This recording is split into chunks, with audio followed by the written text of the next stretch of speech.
On January 1st, 1995, a laser sensor bolted to a North Sea oil platform recorded a wave 25.6 meters tall. The surrounding sea state was 12 meters. According to every statistical model in use at the time, that wave was physically impossible.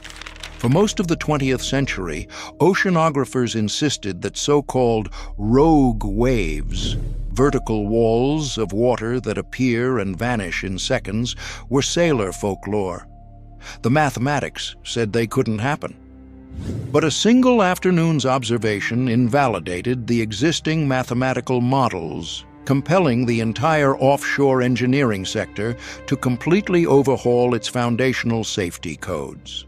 Every oil rig, container ship, and offshore wind turbine built before that afternoon was designed for a version of the ocean that does not exist.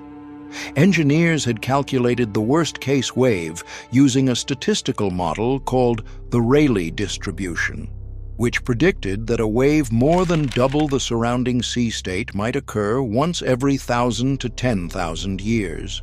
Satellites later analyzed 30,000 ocean snapshots and found 10 such waves in just 3 weeks. This is the forensic story of how one platform caught the proof, why the old physics failed, and what had to change. The measurement came from Statoil's Draupner E platform, an unmanned, sensor-laden jacket structure in the Norwegian North Sea.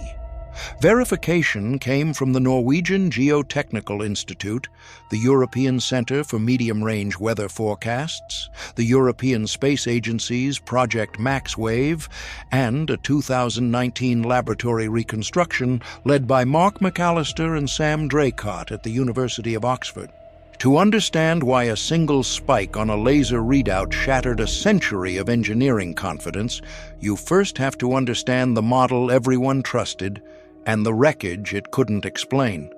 Before 1995, the design of every ship and offshore structure on Earth rested on a single assumption.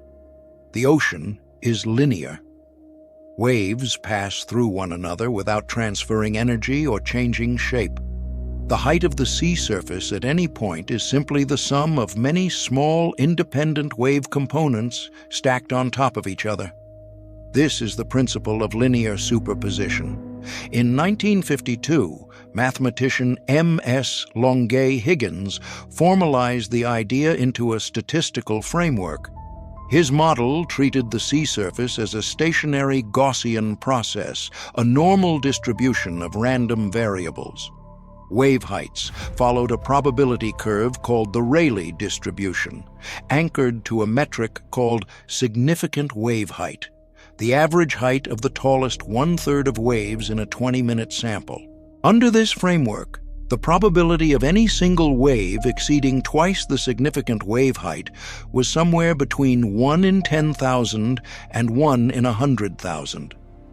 In a 12-meter sea state, typical of a severe North Sea storm, a 15-meter wave was expected. A wave reaching 25 to 30 meters was predicted to happen once every 10,000 years. Since human engineering operates on much shorter timescales, those events were treated as physical impossibilities, and this number served as the foundation of every design code in offshore engineering. Platform deck heights, hull strength, and hatch cover ratings were all sized to the 10,000-year wave. If a ship sank in a storm and the survivors described a monstrous vertical wall of water, the investigation would focus on structural defects or human error. The wave itself was considered a mathematical fiction, but the wreckage didn't cooperate. In December 1978, the MS München, a state-of-the-art German lash carrier considered exceptionally seaworthy, vanished in the North Atlantic during a severe storm. All hands were lost. The ship was never found. The only substantial evidence recovered was a single starboard lifeboat. That lifeboat had been stowed on the ship's superstructure at a height of 20 meters above the waterline. Forensic examination of the steel mounting pins showed they had been bent backward from forward to aft, a deformation requiring a massive force of water to strike the vessel at least 20 meters above the surface. The 1979 investigation, constrained by the existing physics, concluded only that an unusual event had occurred. It did not name the phenomenon. 2 years later, the MV Derbyshire, a massive ore-bulk oil carrier of over 91,000 gross register tons, sank during Typhoon Orchid south of Japan. It remains the largest maritime disaster in British history. The wreck was not located until 1994. In 2001, a forensic investigation led by Professor Douglas Faulkner used the emerging science of freak waves to reconstruct the vessel's final moments. Faulkner identified the cargo hatch covers as the primary failure point. Those hatches had been designed to withstand a static pressure of approximately 17.1 kilopascals, equivalent to less than 2 meters of water overhead. The forensic survey and hindcast modeling determined that the Derbyshire had been exposed to a static head of approximately 20 meters, producing a hydrostatic pressure of 201 kilopascals. That load was more than 10 times the design limit. Faulkner's analysis also identified a secondary mechanism: Geifel peaks. These are short-lived impulse pressure spikes caused by air pocket compression inside a plunging wave. They can exceed 200 kilopascals for mere milliseconds, enough to cause brittle fracture in mild steel. This factor likely contributed to the speed of the sinking, estimated at as little as 2 minutes after the initial hatch failure. These were forensic shadows, physical evidence pointing toward a wave type the models said could not exist. Without a direct measurement, the physics community held its ground. The measurement that changed everything came from a platform that was never designed to hunt rogue waves. Draupner E was built for a different experiment entirely. Installed in 1994 in Block 16/11 of the Norwegian North Sea, Draupner E was a jacket-type riser platform standing in 70 meters of water. It was the first major oil platform to use bucket foundations and suction anchors instead of traditional driven piles. The technology works by lowering large inverted buckets onto the seabed and using a pressure differential to suck them into the sediment.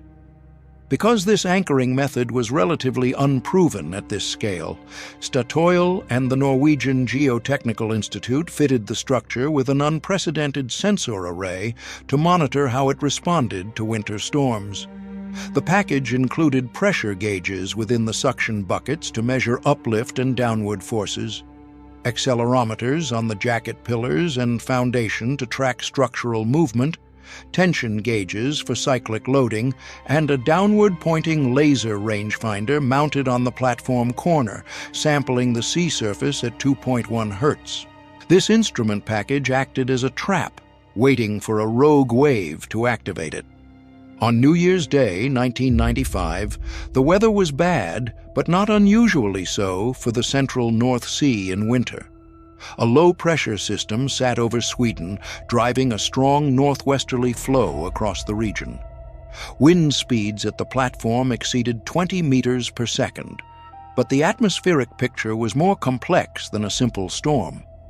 Analysis from the European Center for Medium-Range Weather Forecasts revealed that a polar low had tracked rapidly southward from 66 degrees north, reaching the Draupner latitude by 1500 UTC. It was moving at roughly 15 meters per second, too rapid for standard dynamical wave generation, but fast enough to create a locked, low-frequency component in the wave spectrum. As the polar low arrived, the wind direction shifted from northwest to north. This produced what oceanographers call a crossing sea, two wave systems traveling at oblique angles to each other. Laboratory recreations would later demonstrate that a crossing angle of approximately 120 degrees was the critical threshold for generating the exact height and steepness recorded that afternoon.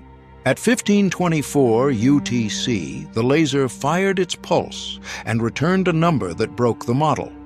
The significant wave height was roughly 12 meters.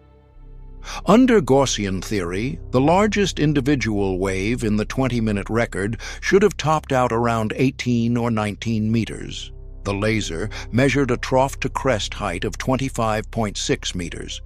The crest alone reached 18.5 meters above mean sea level. The ratio of maximum wave height to significant wave height was 2.13, firmly in the rogue category. This was no ordinary rolling swell. Instead, it registered as a near-vertical spike in the time series, a towering wall of water whose crest would have easily cleared the air gap of most offshore platforms and smashed into the lower decks.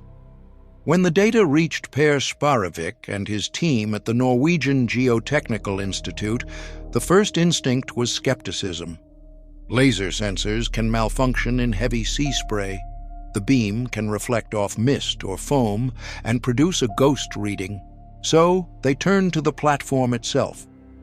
The pressure gauges in the bucket foundations registered a massive impact force that displaced the suction anchors 10 millimeters horizontally and 5 millimeters vertically.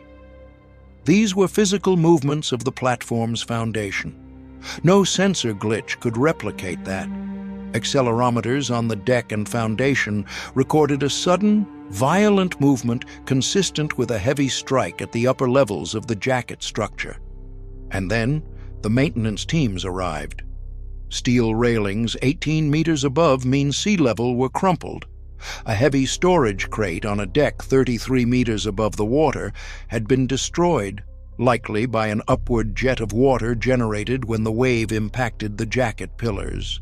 Sections of heavy railway track had been torn from the concrete deck, indicating what engineers call green water impact, where solid, unbroken ocean strikes the structure with extreme kinetic energy. The myth had been caught by the machine. The data was verified. The bell curve was broken. But knowing the wave existed was not the same as understanding why. For years after 1995, many researchers pointed to modulational instability, the Benjamin Fair instability, as the explanation.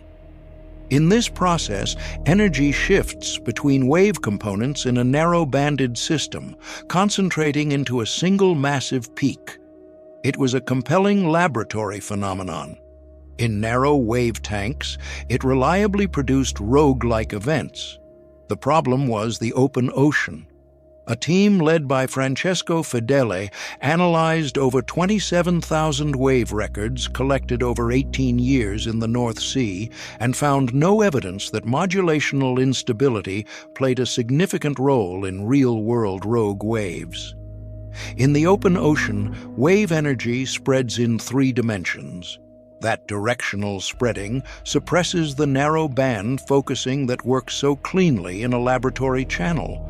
If not modulational instability, then what? The answer turned out to be simpler and more unsettling. 2 ordinary mechanisms working together. The first is linear focusing. Waves of different frequencies and directions can arrive at the same point in space at the same time. Their heights add up. This is straightforward constructive interference, and it can produce unusually large waves. But linear focusing alone could not account for the Draupner crest height. The second mechanism is what physicists call second-order bound nonlinearity. As a wave grows taller, its shape distorts. The crest becomes sharper. The trough flattens. The wave is physically stretched upward. For the Draupner wave, this nonlinear distortion is estimated to have added 15 to 20% to the crest height beyond what linear theory predicted. And the crossing sea worsened it. With 2 wave systems converging at an oblique angle, the energy feeding the crest came from 2 directions simultaneously. In a unidirectional sea, that energy would leak out the sides. In a crossing sea at the right angle, it was funneled straight up into a single vertical peak. In 2019, Mark McAllister and Sam Draycott led a team from the University of Oxford to the Flow Wave Circular Wave Tank in Edinburgh. They scaled the Draupner wave down to 1/35 of its original size and set two wave groups crossing at 120 degrees. The tank produced a wave that matched the Draupner profile precisely, including the plunging, breaking crest that gives these waves their vertical, wall-like face. The critical finding, at this crossing angle, the crest height was not limited by standard wave-breaking laws. The energy was forced upward into a near-vertical jet. The wave didn't break and dissipate as conventional theory predicted. It just kept climbing. The Draupner wave was not the result of exotic physics. It was ordinary mechanics, alignment plus stretching, occurring at an extraordinary moment. That distinction between ordinary physics and extraordinary moments is precisely what made the measurement so dangerous for the engineering world. If rogue waves required some rare, exotic instability, they could be treated as freak outliers. But if they were the product of normal wave mechanics converging, they weren't outliers at all. They were a feature of every severe storm where wave systems crossed. The industry's first crisis was the air gap. The air gap is the clearance between the highest predicted wave crest and the lowest point of a platform's deck. If a wave reaches the deck, it creates horizontal and vertical loads the structure was never designed to absorb. Before 1995, a platform standing in a 12-meter sea state with a 15-meter air gap was considered safe. Draupner proved that a 12-meter sea state could produce an 18.5-meter crest. That's a negative air gap. That's deck slamming. The regulatory response was swift and permanent. Norway's NORSOK N003 standard introduced explicit requirements to account for rogue wave crests in deck clearance calculations, including a mandatory 10% increase in the estimated extreme crest height. DNV updated its recommended practice to replace old linear wave theories with higher-order nonlinear modeling. For designers, this meant moving away from the Rayleigh distribution toward fully nonlinear potential flow models capable of simulating the exact profile of waves like the Draupner. Ship design changed too. A standard 12-meter wave exerts a braking pressure of approximately 6 metric tons per square meter. Ships were designed to tolerate roughly that figure. However, a rogue wave, measured on the Draupner scale, has the capacity to exert pressures as high as 100 metric tons per square meter, which is equivalent to 140 pounds per square inch. That is enough to tear through a double-hulled steel plate or shatter reinforced bridge windows. Consider what this meant for hatch covers. Before 1995, hatch covers on bulk carriers like the Derbyshire were rated to withstand approximately 17 kilopascals. After the regulatory reformation, the benchmark shifted toward approximately 200 kilopascals, a 12-fold increase. The International Maritime Organization and the European Commission's Extreme Seas project revised rules for passenger ship superstructures, increasing local strength requirements for bows and bridge windows. Forward-facing structures across the commercial fleet were reinforced, but the most decisive confirmation came from space. In 2001, the European Space Agency launched Project Maxwave. Using synthetic aperture radar aboard the ERS-1 and ERS-2 satellites, researchers captured 10-kilometer by 5-kilometer snapshots of the ocean surface, one image every 200 kilometers of orbital track. In a single 3-week period, the team analyzed 30,000 of these images. They found 10 individual rogue waves exceeding 25 meters in height. The old models had predicted one such wave every 10,000 years at any given location. The satellites found 10 in 21 days, scattered across the world's oceans, mostly in open water, far from any ship or sensor. The statistical discrepancy was thousands of times greater than predicted. Rogue waves were not once-in-a-millennium anomalies. They were occurring constantly, almost entirely unseen. The Draupner wave measured 25.6 meters from trough to crest on an afternoon when the models said 18 or 19 meters was the ceiling. That gap, roughly 7 meters of wave that shouldn't have existed, rewrote every offshore design code on the planet. Today, the legacy of that measurement lives in the deck heights of every new oil rig, the hull specifications of every container ship, and the foundation calculations of every offshore wind turbine. The industry no longer designs for the ocean it assumed existed. It designs for the possibilities the Draupner laser proved exist. And the science hasn't stopped at forensics. Researchers, including Fidel, are now training machine learning algorithms on decades of wave data to detect the subtle patterns, what they call a fingerprint, that appear in the wave spectrum minutes before a rogue event emerges. The goal is a real-time warning system capable of giving ships and platforms 30 to 60 seconds of advance notice. Not much. However, in a 12-meter sea state, this warning system provides sufficient time for ships and platforms to brace, seal, and survive. There is also a harder question on the horizon. Because rogue waves are mathematically tied to the surrounding sea state, a more violent baseline ocean, driven by rising global temperatures and stronger storm systems, will naturally produce more extreme rogues. The codes written after 1995 may need rewriting again. For decades, sailors reported vertical walls of water that appeared without warning and vanished in seconds. They were told they were wrong. They were told the math didn't allow it. The wave proved to be a real phenomenon.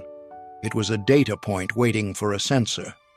On January 1st, 1995, that sensor was in the right place at the right time, and it changed the course of maritime engineering forever.